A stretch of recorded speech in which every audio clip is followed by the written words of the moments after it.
And we are live once again. This is Media's Live Show, episode 16. We actually have quite a lot to talk about today.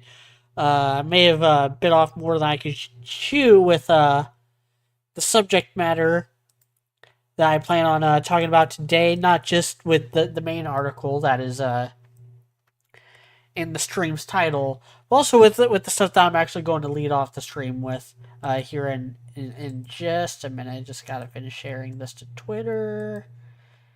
By the way, yes, I do still call it Twitter. It will always be Twitter, just like how Riverport Amphitheater will always be Riverport Amphitheater.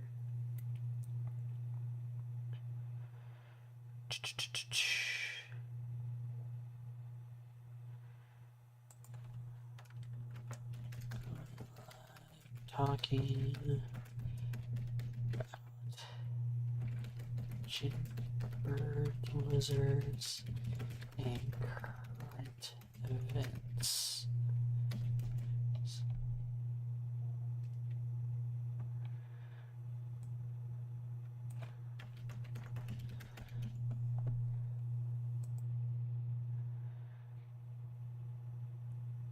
All right, I think I'm ready to get started. First things first. It's all over the news.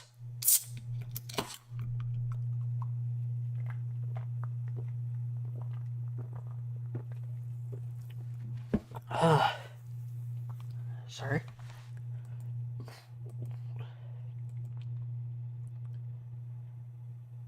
All right, I'm waiting for people to get in here.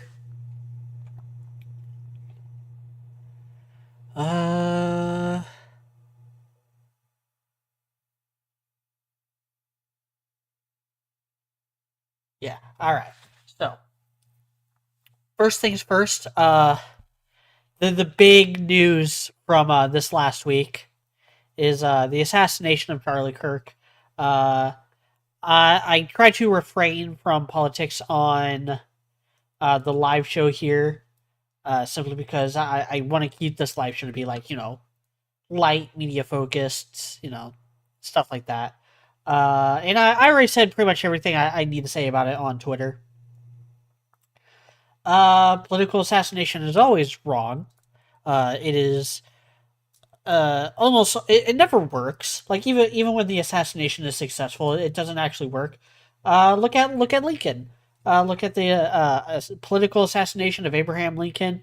If Abraham Lincoln wasn't assassinated, uh, he would not be as popular and beloved as he is.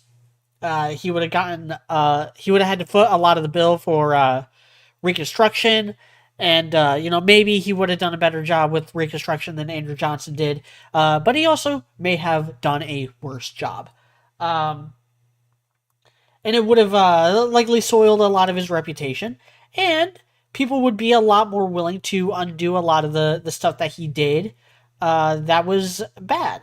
Like Lincoln, for whatever good he did, he also did a lot of things that were tyrannical, a lot of things that were deemed authoritarian, and a lot of those things are still a precedent within America's political landscape, and nobody wants to be the one to reel it back because nobody wants to be the guy who challenges Lincoln.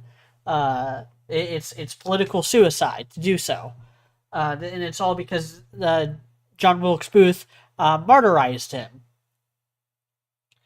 Same thing with JFK. Same thing with Martin Luther King Jr. Same thing with pretty much anybody who's been the target of political assassination to that scale. Um, it's counterproductive. It's counterproductive for the left, and we're seeing that happen in real time because Charlie Kirk was the moderate, and they killed the moderate, so now they have to deal with the radicals, and they got no one to blame but themselves. And the left are masters at doing this to themselves, over and over again. They grab at all this power and then throw hissy fits when the power is on the other hand. Um, we saw this with abortion. I disagree that abortion should be done away with through a Supreme Court decision, but you know what? It was the left that made that possible. The left were the ones responsible for pushing Roe v. Wade the way they did back in the 70s. They're the ones who hoisted up abortion and kept it strung together by a Supreme Court decision. And so they got no one to blame but themselves when, the Supreme Court majorities shifted the other way and they got rid of it. They got no one to blame but themselves. And they have no one to blame but themselves for people losing their jobs over making fun of Charlie Kirk or making light of his assassination or bullying people who are mourning his loss because they set the precedent. The left were the ones who jailed people for attending the January 6th protests. It's the left that jailed people for hate speech. It's the left that jailed people for not getting vaccinated. It's the left that jailed people for defending Donald Trump or for criticizing Joe Biden, and now things have shifted the other direction, and the left have no one to blame but themselves. They are the ones who set the precedent. They're the ones who started this.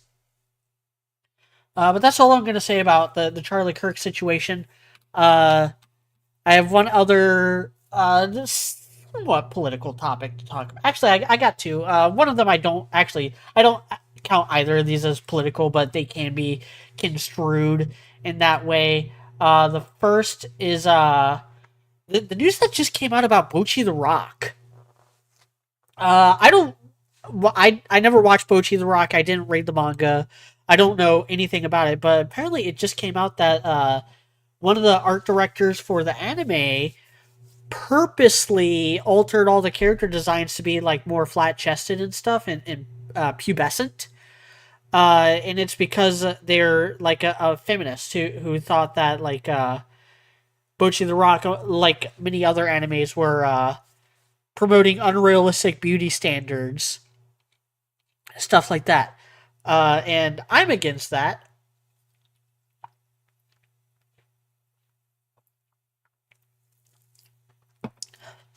Like, I'm all for self censorship. Like, if the artist for Bocchi the Rock was like, as I progressed through the story and I got further and further along into it, I started drawing all the characters more moderately because that's just the direction I decided to take the story. I'd be all for that. That's great. I'd be 100% supporting that. But when you are put in charge of adapting someone else's work, you have to, or you should, respect what they were doing in the first place. That's actually precedent or prescient for what I'm going to be talking about throughout the whole second half of this stream. Because that actually applies to the Walking with Dinosaurs situation. Um, so yeah, I'm against this art director altering the character designs to push their own political motivations. In the same way that I'm against localizers doing the same thing with dialogue. And for people who think like, oh, this is a new thing or what, this is actually a problem that a lot of people have had with the adaptation process for as long as there have been adaptations. Like, there are people who still complain about, like, try to think, Gone with the Wind.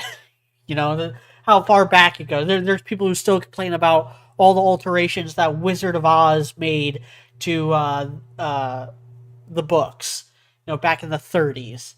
The adapting stuff is almost a thankless task because even when you do something like a Lord of the Rings or a Scott Pilgrim versus the World, where you just like nail it as good as you possibly can, you're still gonna get people who bitch about their pet their favorite aspect being altered or cut out.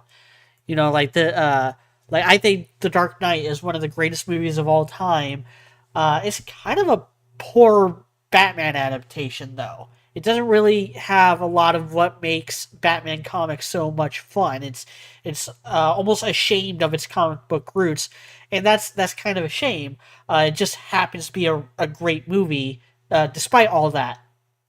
But there are a lot of comic book fans who fucking hate The Dark Knight because of how far it strays from the comic book style and how ashamed it is of being a comic book adaptation.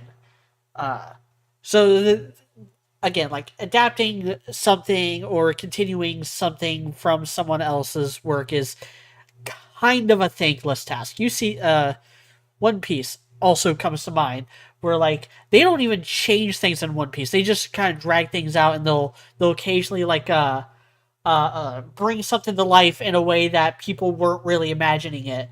We saw this a few weeks ago with the episode where Bonnie sees Gear 5 for the first time. And in the opening version, the version that's in the opening for this stretch of episodes, uh, it's got the golden light, it's all radiant and glorious, and like that's what people wanted. But when it actually came to that scene in the anime, it's all like cloudy and overcast and dim and kind of dull looking, and people bitched about it because it didn't live up to like the image they built up in their head. And that's a big thing. That's always going to be a bigger thing when you're adapting something from prose into something in film, like Harry Potter or Aragon. Aragon, I think the movie was just fine. I have not read the Aragon books, so I don't really know what all they got wrong.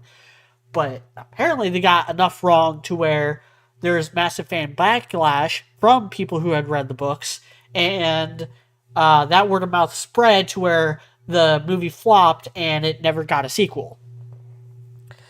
And people complain about Harry Potter because the Harry Potter books, they do change and cut out a lot from the movies, and the movies were coming out at the same time as the books, so the people who are making the movies didn't really know what was and wasn't important, what they should and shouldn't cut out. Which is also why, like, I think for the most part, adaptations should wait until the story is over before they start.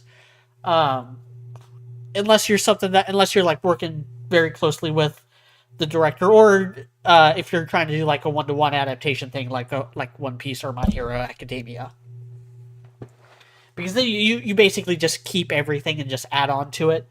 Like One Piece has everything that's in the manga, it just adds stuff. Same thing with My Hero Academia. It has everything from the manga, it just censors some things because of broadcasting standards and add stuff on top. But like when you're adapting a book into a movie, you have to make cuts. And when the books are still coming out, you don't know what to cut.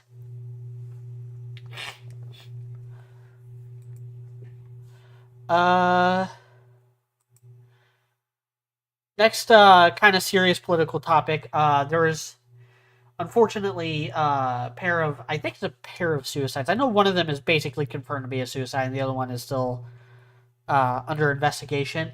But as soon as the news broke that these poor guys were found hanging in trees, states apart, like it just kind of coincidentally happened around the same time.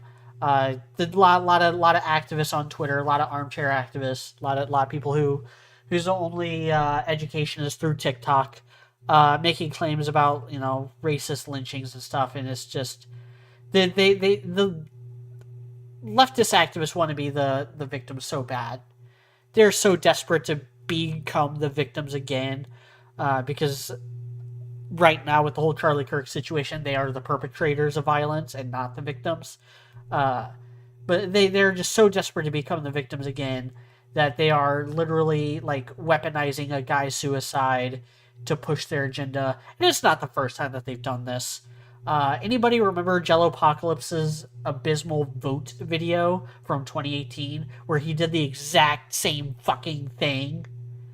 Like Jellopocalypse back in 2018, he made a video called Vote, and in it he was like, vote like there are black people getting lynched, and they weren't, because the picture he showed was of someone who had committed suicide.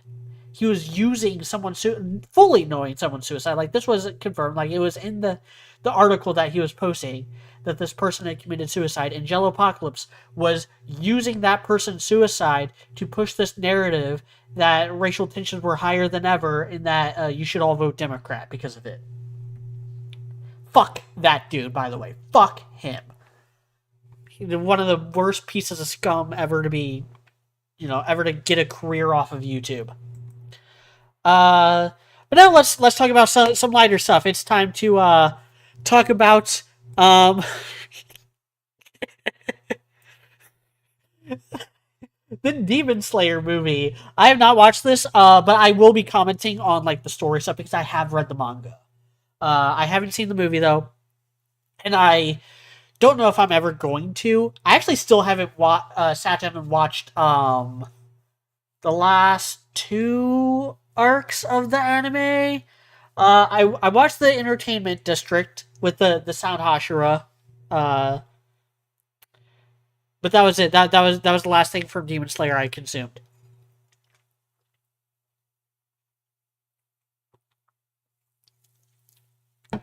Massive success. Hats off to Studio Ufotable for continuing to turn Demon Slayer into the best adaptation that they can. Like I'm not gonna ever like diss Studio Ufotable for putting in as much effort as they do. I don't. I've never been fond of how Demon Slayer looks either in the manga or the anime. I think a lot of it is just like splashy CGI effects, uh, made to like melt people's brains and fool them into thinking that it's well animated. Uh, but that's not why I'm actually talking about it today. The reason why I wanted to talk about the Demon Slayer movie is because of something that happened during one of the screenings. Demon Slayer does not have the worst fandom. It never has. Like there are so many worse fandoms, but Demon Slayer, in my opinion, just won the award for worst individual fan ever. What the actual fuck is wrong with people? For those of you who are uninitiated of the Piss Hashira making his presence known, a grown man in a Demon Slayer screening whipped out his dick and pissed on a child. And then that was horrible and probably traumatizing. And I am so glad that every adult in that screening proceeded to beat the ever loving fuck out of him. Good job. That's exactly the kind of shit I was talking about last week when I was criticizing all the people who just kind of like stood there and let that the murder of that Ukrainian girl happen. This is what Himmel the hero would do. If Himmel the hero saw a monster, a fucking lunatic, pissing on a child, he would also beat the piss out of him. So good job, Demon Slayer fans. This one's on you. That's I just wanted to make that crack, mostly because of what I talked about last week about do good, be good, don't be intolerant of evil acts. Um, let's very quickly go through what else I watched this week before we get to the main topic. I don't actually have a whole lot to talk about with the stuff that I watched. Ooh. I don't have I couldn't find a good image for the One Piece chapter. I didn't watch the One Piece anime this week. Uh, I have thoughts on Gunko. I have theories. I have theories really about the Holy Knights in general. And I've been kind of cooking this theory in the back of my head ever since we saw Killingham, his hybrid form. God, like 15 chapters ago now. I think that when people who are taken in as slaves show strong hockey, that they are given high status, or they are offered high status positions within the Holy Knights, or the Holy Knights being the high status position. We kind of already saw them try to do this with Loki right at the start of Elbath. And I think that Killingham, Gunko, and there's two other Holy Knights that kind of match the criteria that I'm cooking up here. Where like they're clearly not regular humans, they're clearly from like minority races, which means that like by the logic of the show, as we found out, logic of the world as we saw in Sabaody, that they should be like a slave class. But if they were slaves as like children and then kind of groomed into being holy knights and given all this leeway and stuff, that works. Uh, Gunko is very important. She's very clearly an extremely important character for this arc because as all the like heavy hitters are putting their boots to the ground and drawing the line at God Valley, we get these title cards, the Rocks Pirates with Zebek, Whitebeard, Kaido, Big Mom, Shiki, Silver Axe, uh, and then we get the Captain John. And then we have the Roger Pirates with Roger, Rayleigh, Gabon. And then we got Garp's Marine Platoon with Garp and his platoon, like Bogard, I guess. Uh, but then you have separate from and then you have the Holy Knights with Garling and Sommers, and the guy who kind of looks like Killingham, but might not be, could be, but looks kind of different. Certainly like a precursor to Killingham, if not Killingham himself. Uh, but then Gunko has her own title card. She's separated. She's set apart from the Holy Knights, but she gets her own title card, which puts her within the logic of this chapter of like an equal status to the entirety of the rest of the Holy Knights. I am not going to be shocked if Emu possesses her in God Valley and is the one that kills Rocks. Kills Zebek. Anyway, so that's all for One Piece. Let's talk about the other Shonen show for this week. Don. Not much happened. It was totally on anime time. Evil Eye continues to be hilarious with this whole like, I want to murder. I don't know what they're doing to his voice, what exact effect that they're using on his voice, but it makes me kind of giggle every time he speaks. Or every time he just says, I want to murder. Because he's just so deadpan about it. I like Kenta. I kind of said this controversial opinion last week. I think Kenta might be less annoying than Gigi. And I like Gigi just fine. Like, I've kind of been won over, especially with the Evil Eye now. Like, the Evil Eye has made me like Gigi a lot more than I did at the end of Season 1. But we're getting a big Pacific Rim fight next episode. We got the kaiju, and then we got Kenta turning the house into a mech because of the whole like memory nanobots, memory nanites or whatever that the house is built out of now. So that's fun. That's a fun idea. Dun is just such a fun show. Another fun show. The new episode of There's No Way I Will Be Your Lover Unless. Episode 11 is the most normal episode. It is the least unhinged episode to date. Not a whole lot to talk about. It's just Mai, Renako, and Ajisai chilling around the bathhouse and going to a festival and seeing fireworks. And Mai and Ajisai kind of like have a little heart to heart while Renako is lost. And it's fun. It's fine. It's the least interesting episode of the show. Maybe not the worst. There hasn't been a truly like bad episode of the show yet, and there might not be because I think there's only one episode left. But this was like definitely the least unhinged, the least like hilarious. Like it made me laugh less than pretty much any episode since like I don't know, episode 2. And the last thing on the weekly roundup, Rascal does not dream of Santa Claus. The actual Santa Claus arc has officially begun. Everyone dreamed about a specific day, and things are getting really interesting.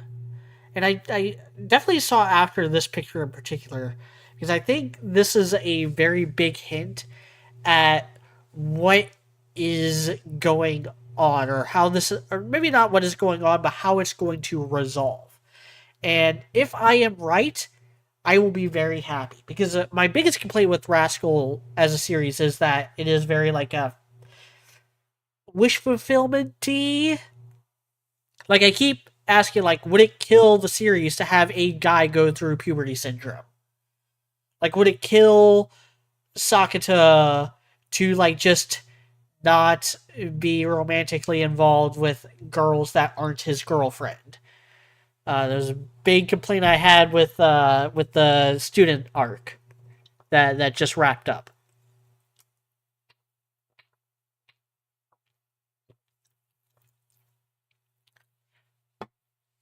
But both Nene and this guy, they're from Hokkaido.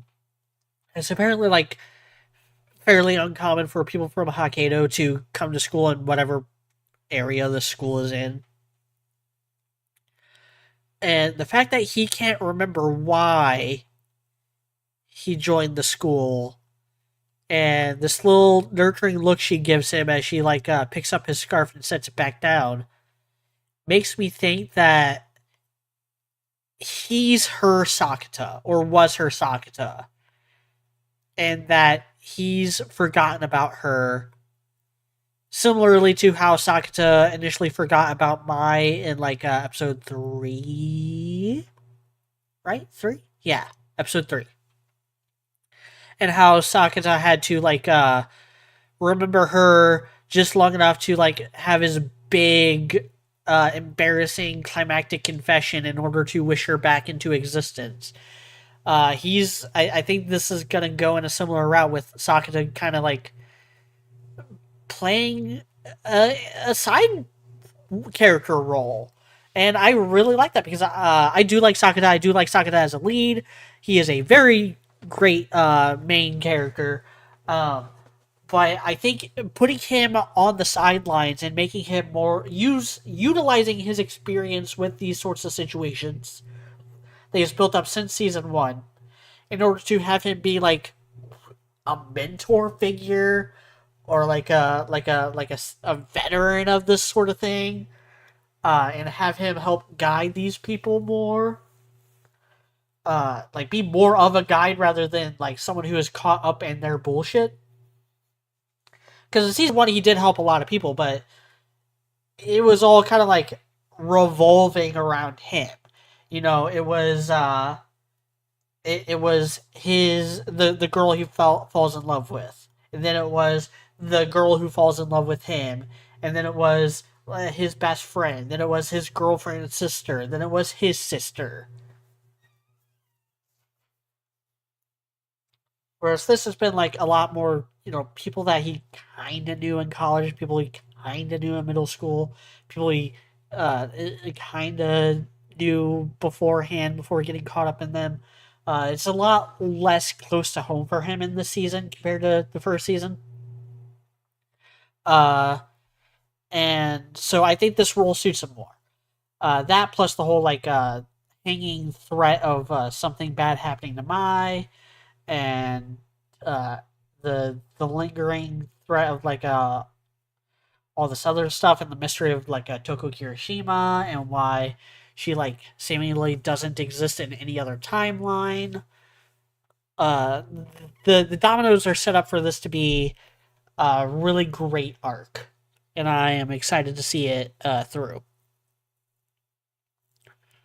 Uh, I believe. Yep. Now we can actually get into the main topic of today.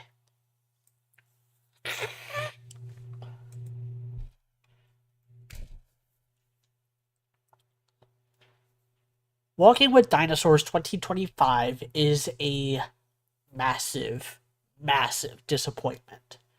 And I heard bad things about it when it came out, which is why I'm just now watching it. Just now watched it this week. This is not the worst paleo documentary ever. The science behind it is pretty sound. The CGI is okay. The up to date designs are really good. For the most part, in fact, I would say that is the one aspect where this is superior to the original Walking with Dinosaurs, because well, Walking with Dinosaurs was groundbreaking. Even by 1999 standards, they were very outdated. Like the T Rex looked like a bobblehead. There were no feathers on the raptors, even though we knew they had feathers back then. But that was a technical limitation. Like they knew what they were doing. Uh, it was 1999. They literally couldn't render feathers, or they had a hard time. They could only do it so like sparingly.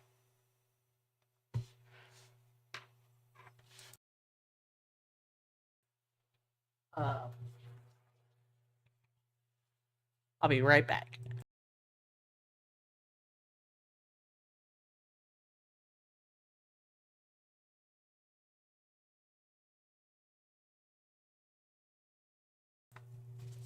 All right. But the name Walking with Dinosaurs means something. It has very specific connotations of like quality and structure and gravitas and writing that this show just that the 2025 version just does not live up to. In fact, I am not convinced that this was always supposed to be Walking with Dinosaurs. I'm convinced that this was supposed to just be another like the dinosaur planet or like some other unnamed paleo documentary, and then it was given the Walking with Dinosaurs moniker because it was being produced by the BBC, and BBC just has the rights to that name, and so they just slapped on that name without really caring about the expectations that come with the Walking with title.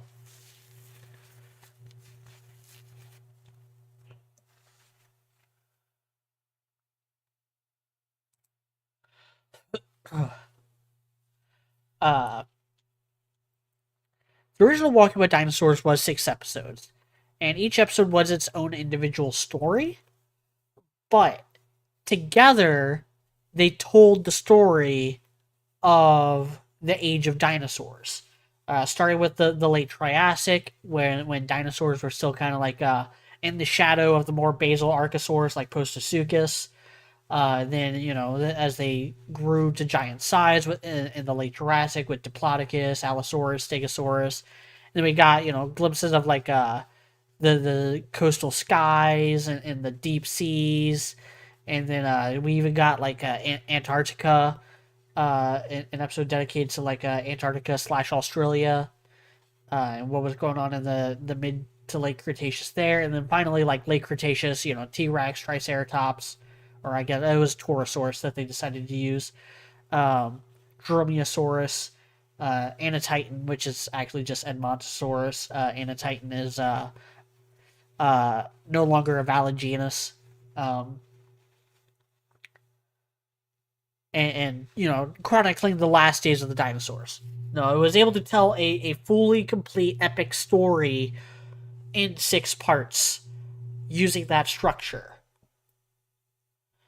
Uh, Therein lies, I think, not it's not the first problem I noticed, but all the problems kind of stem from, or all my biggest problems kind of stem from that. I actually have notes on every episode, and the notes get like less and less as it goes on.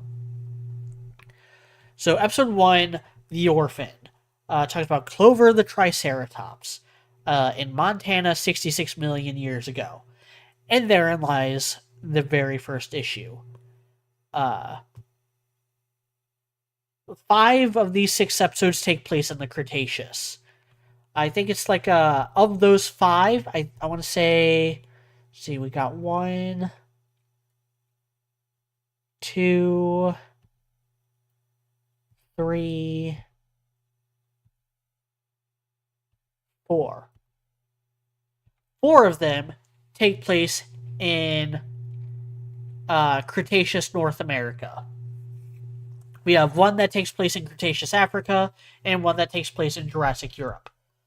They are not in chronological order. They're all completely separated. There's no like kind of through line connecting the episodes like there was in the original Walking with Dinosaurs. It doesn't even do and this also because I want to bring up the fact that four of these episodes are in Cretaceous North America because another issue is the lack of ecological variety. And this stems through all aspects of each episode. There's quite a few deep cuts here, like Inferno Dragon and uh, Planet Coxa and Cryo Dragon, a Rhinoceratops, Torvosaurus, but like none of these, it never feels like these are done to give a deep cut. It feels like these are done in order to reuse models. Edmontosaurus appears in three different episodes. Uh, you have Tyrannosaurus in the first episode, blowing your load too early there. There's a reason why, Walking with Dinosaurs 1999 saved him for the last episode. But then you get like Albertosaurus in episode 4, and then Gorgosaurus in episode 5. Gorgosaurus and Albertosaurus are both close relatives of the T Rex, and they very clearly are just resized and recolored versions of Tyrannosaurus. Each episode has like a ceratopsy. You got Triceratops. Then you have do I have one in episode 2 that at least I don't think so. Then you had a Rhinoceratops and Pachyrhinosaurus. Uh, no, you only get like two long necks. I think it's an unnamed Titanosaurus in the second episode, and then the Lucid Titan in episode 6. So you don't have like any kind of diversity with the time period. You don't have hardly any diversity with the ecology. The terrain is similar in a lot of these episodes. Even the one that takes place in Africa looks very similar to the ones that take place in North America. They all have like just there's the only pterosaurs they're all Asdarkids, and I love Asdarkids. Asdarkids are far and away the coolest things to ever fly. And there are no bad looking Asdarkids in the fossil record. They all look metal as hell. Um, but I wish there were more variation within pterosaurs. I don't want like just 15 different flavors of Asdark or 5 different flavors of Asdarkid. I would like to see, Pteranodon. I would like to see Dimorphodon. I would like to see Tropiognathus. Uh, Ornithochirus was the main flying dinosaur in Walking with Dinosaurs 1999 episode 4. Ornithochirus is also an invalid genus now. We know that it was actually a Tropiognathus. Tropiognathus takes precedent over Ornithochirus. Uh, but yeah, you had like these different variations. Even when they did reuse models in the original, like one that sticks out in my mind is you had Allosaurus in episode 2 as a big threat in episode 2 of the 1999 series, and then in episode 5 you had the Antarctic Allosaurus, which I think was supposed to resemble Cryolophosaurus, but it was very clearly just a reskinned Allosaurus model because they were doing that to cut down on costs. And the same thing with like how Dromaeosaurus was just Dromaeosaurus and Utahraptor very clearly used the same model.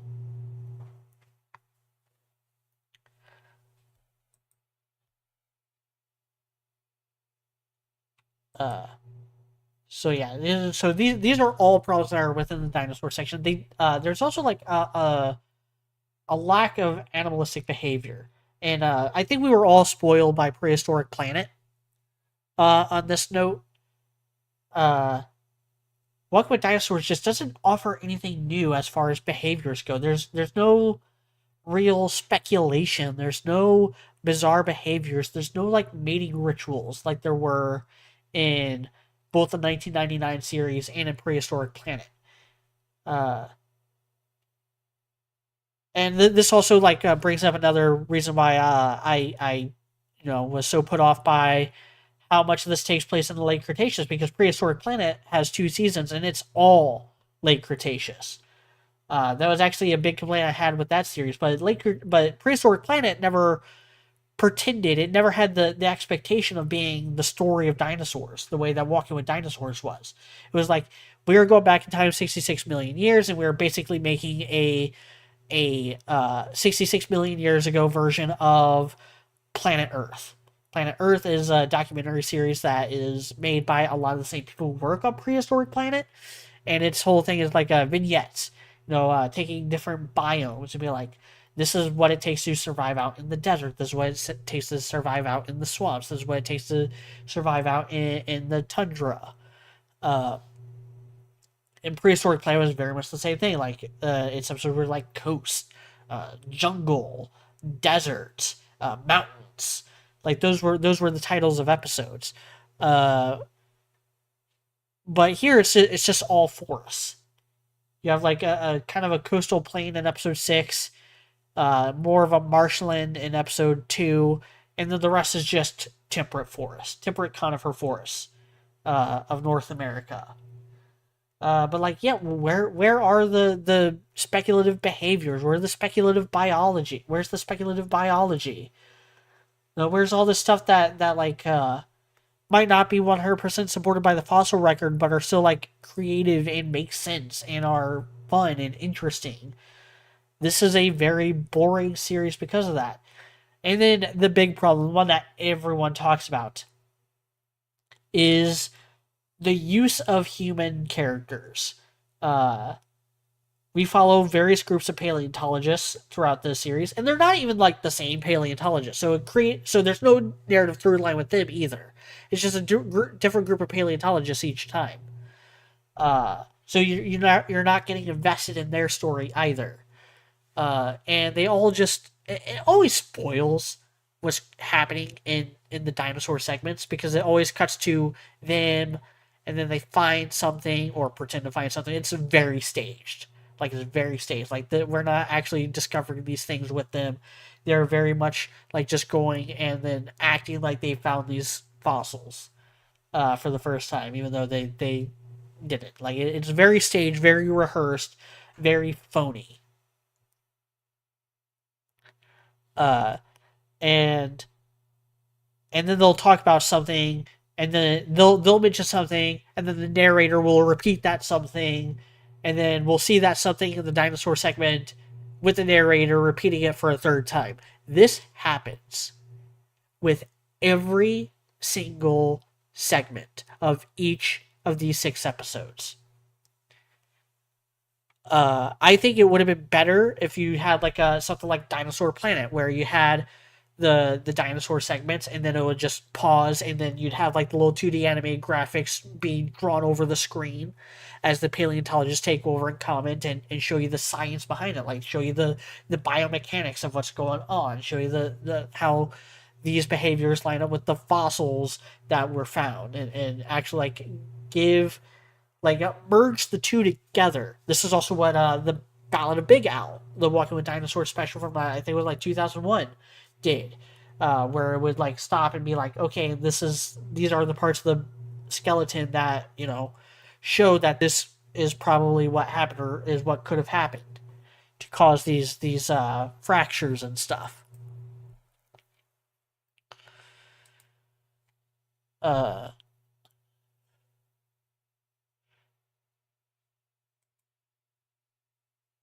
but yeah, like it's not all bad though. Uh,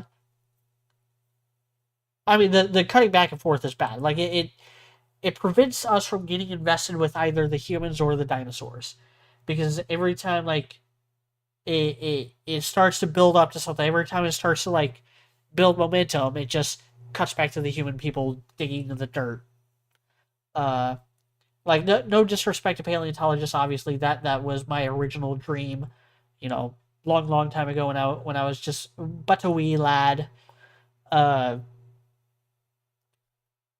but I think it would be better if you had like a full blown documentary structure where you would occasionally like show clips of the dinosaurs in their daily life, while also cutting back and forth between people being interviewed and people like actually just stating like academically, the evidence or the behaviors or stuff, uh, rather than the paleontologists acting like they're discovering things and being very phony about it. Uh,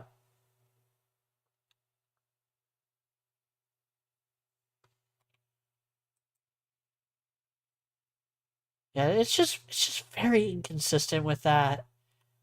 I have a note on here about a padded feet on T Rex. I think that is an excellent thing to focus on. That was in the first episode. That is actually something that I'm working into my paleo fantasy novel. Uh,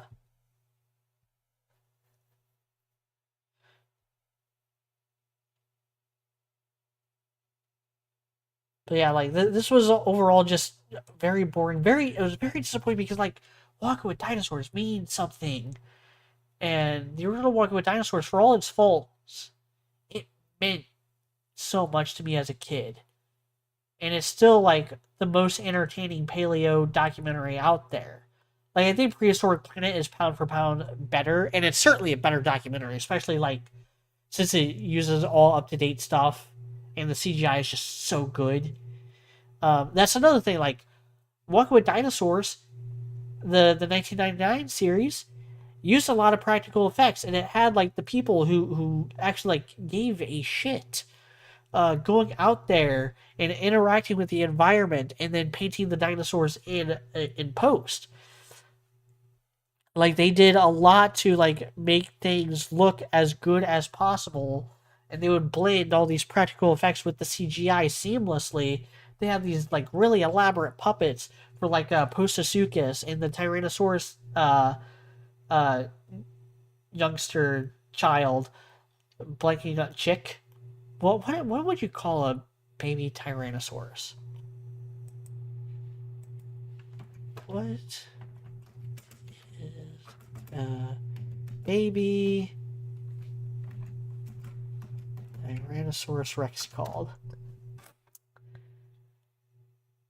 A Rexling. They're called Rexlings, or at least according to Google's bullshit AI answer key thing. God, AI has made Google practically unusable. But yeah, I expected more from this. I expected better from this. Like let's talk a little bit about the writing, because the writing is so juvenile and so pedestrian, and like it's just not interesting, and it never builds to anything. It never really concludes. Things just sort of begin and then they just sort of end, and it keeps cutting back and forth between the people, and it's repetitive, and the because the people will say what's gonna happen before it happens, and then we see it happen as the people talk about it happening again. uh I think this might just be the most boring paleo documentary, at least within recent memory. Like again, like it's not horrible, the science isn't bad, it's got good stuff. No, I love it when they go like full on paleo forensic science. There's two segments here where they talk about how, or I think there's actually three. There's like three segments where they like put slabs of rock under a microscope and are like, okay, see, because we can tell from like these particulates and these particulate how they're spread out, that like this whole layer of sediment was caused by a flood. So all these dinosaurs were buried in a flood, or all these dinosaurs were buried in ash after a forest fire, or there's flash flood conditions caused by thunderstorms. Like those are the three examples throughout. So half the episodes have a moment like that, and that's really cool. I like again, like I do like that we, even though it's a shame that we only get one Jurassic segment, I like that it's not Jurassic North America. Like I like that we get Torvosaurus and Lucid Titan instead of the standard like Morrison formation dinosaurs, even though, Allosaurus is my favorite dinosaur. He is missed. Uh, I like the Pachyrhinosaurus episode, episode 5, where they talk about how each Pachyrhinosaurus would have had a slightly unique frill, in the same way that humans have unique faces. Like, I think that is incredible.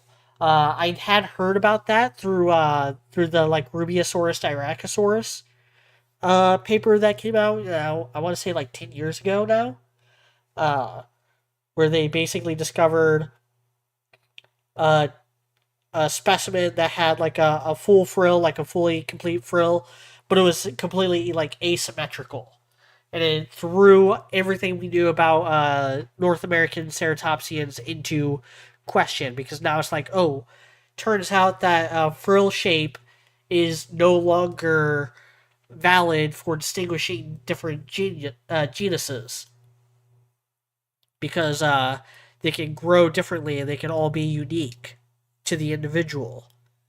And it caused a lot of North American ceratopsians to become either invalid genuses or dubious genuses like Rubiasaurus. And I think Rubiasaurus is no longer a valid genus. It is now lumped in with Styracosaurus. Uh,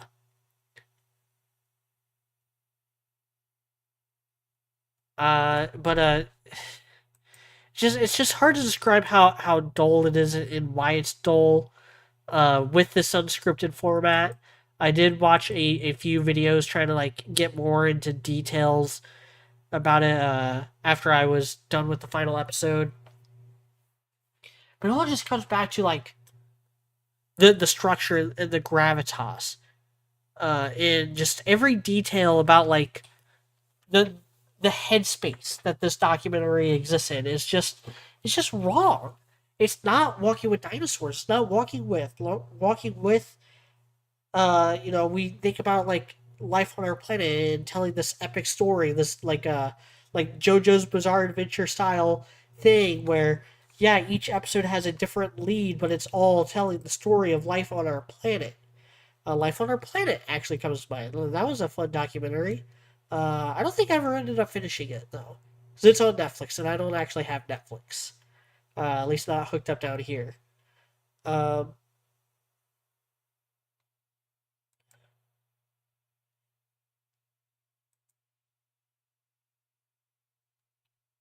yeah, I'm just gonna read through my notes now before I wrap up.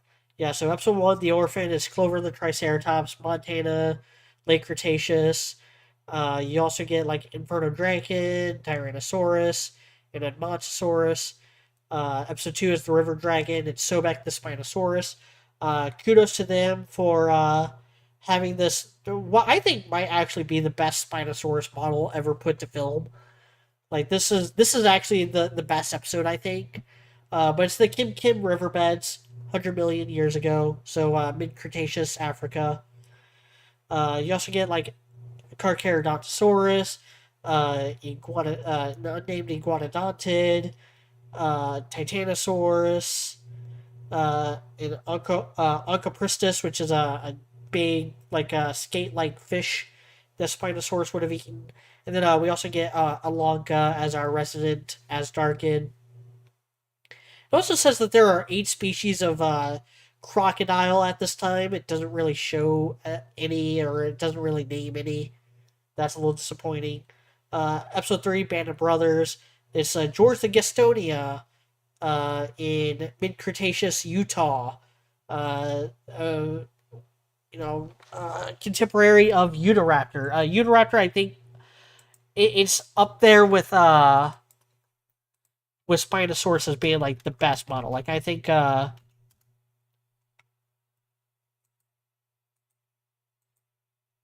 I think that the Utahraptor, I think the Utahraptor has a better model, or at least better animation, just by sheer virtue of like it being a feathered dinosaur and the feathers looking really good. Like, none of this looks as good as Prehistoric Planet, but also doesn't have the budget that Prehistoric Planet did. Like, I can't really fault it for not looking as good as Prehistoric Planet. I can fault it for not being as interesting as Prehistoric Planet, or not being as well written as Prehistoric Planet, or not being as well narrated, or as well, maybe not well scored, because Apple put a lot of money into Prehistoric Planet's production, and that includes the music. But just, why didn't this reuse the soundtrack to Walking with Dinosaurs 1999? There's no reason why I couldn't reuse at least the main theme. But wrapping up my notes on Band of Brothers, the planet Coxa, just a hadrosaur. We don't actually know much about it, but it's the hadrosaur that lived in this area at this time. Episode 4 of the pack, it's a pack of Albertosaurus. That's also interesting. You know, this medium-sized Tyrannosaurus hunting in packs. That's pretty speculative. That's fun. But it's again like late Cretaceous, North America. It's Alberta, obviously Red Deer River. Not the end of the Cretaceous, it's 71 million years ago. But you have Edmontosaurus again for the second time, as well as Rhinoceratops standing in for the Ceratopsians, and then Cryodraken as our resident Asdarkid. Then we have the Journey North, episode 5, with Albi the Pachyrhinosaurus. This is honestly, I think this might be the worst episode of the bunch.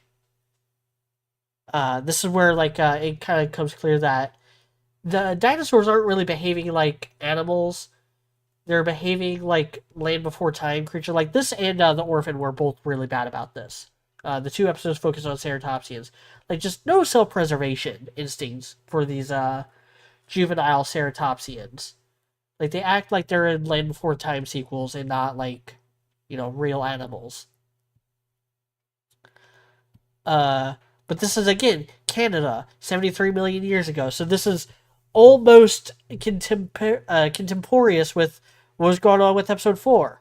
But you have an unnamed Asdarkid stand for our resident Asdarkid, and Gorgosaurus substituting in for the Albertosaurus. And it was here that I realized just how lacking this was in ecological variety. Then episode 6, Land of the Giants, the only Jurassic episode, and for some reason the last one, like they're not in chronological order. That I think is a problem because you don't have like this fleshed out narrative through line with the dinosaurs, and because you don't have the same paleontologists, you don't have the narrative through line with that. Like it's just all over the place and it not told in any like specific or interesting order because like this isn't the best episode. This isn't a good episode to end off on. Like the late Jurassic Europe with Lusotitan and Torvosaurus. Like that, I literally only have those three notes: late Jurassic Europe, 150 million years ago, Torvosaurus, and Old Grande, the Lusotitan. Those are my only notes on this episode. Uh, Rating. I want to rewatch the original Walking with Dinosaurs at some point, and I also want to rewatch Walking with Prehistoric Beasts because from what I like thinking back on it and stuff, I think Walking with Prehistoric Beasts was actually better than Walking with Dinosaurs. I think just the CGI was better. They were able to render hair and feathers and stuff that they weren't able to with Walking with Dinosaurs. A couple years had passed, CGI had gotten better, and they had like a better frame of reference for like how the dinosaur should move, or how the animals rather, how the beast should move and behave. So they were able to like flesh that out a lot more. Uh, but I want to watch that and like kind of do a retrospective on it now because this was just so disappointing that it's really making me nostalgic for better times when paleo documentaries were just better, and that's a shame because we should be in a golden age of paleo documentaries. Like CGI has just gotten that good. Even cheap CGI is still really good now, and we know so much more about these creatures than we did, even 10, 15 years ago, uh, and definitely more than we did 20, 30 years ago. And we just know enough now to where like we can pick and choose, settings and stuff in a way we couldn't before. Like before, like in Walk with Dinosaurs, in order to have a fully fleshed out ecosystem, they had to have an episode in Morrison Formation, and they had to have an episode in Hell's Creek, because those were the only two like dinosaur fossil beds that we had like a really good firm grasp of like the entire ecosystem. Well, not maybe not the only ones, but they were definitely the two most popular. But now we just know a lot more about dinosaurs. Now we know a lot more about the planet they lived in, and there's just a lot more investment within the public for stuff like this, or at least with, or maybe that's just me living online and frequenting the paleo Twitter circles through my secret alt account. Uh, but yeah, uh, I give Walking with Dinosaurs 2025 like a 4 out of 10. This was just so boring and just not fun. It wasn't entertaining. It wasn't all that insightful. It wasn't well produced. It wasn't well narrated. The score wasn't good. The paleontologist just came off as phony as all hell. Uh, I would be very generous with that 4 out of 10. But that's gonna do it for this live show. Thank you all for watching. Let me know what you thought of Walking with Dinosaurs, as well as any other topic that I talked about here today. Next week, we got some like season finales to talk about. We'll have some season finales, I think, to talk about uh, for the anime sphere. So get ready for that. That's going to be a big thing next week.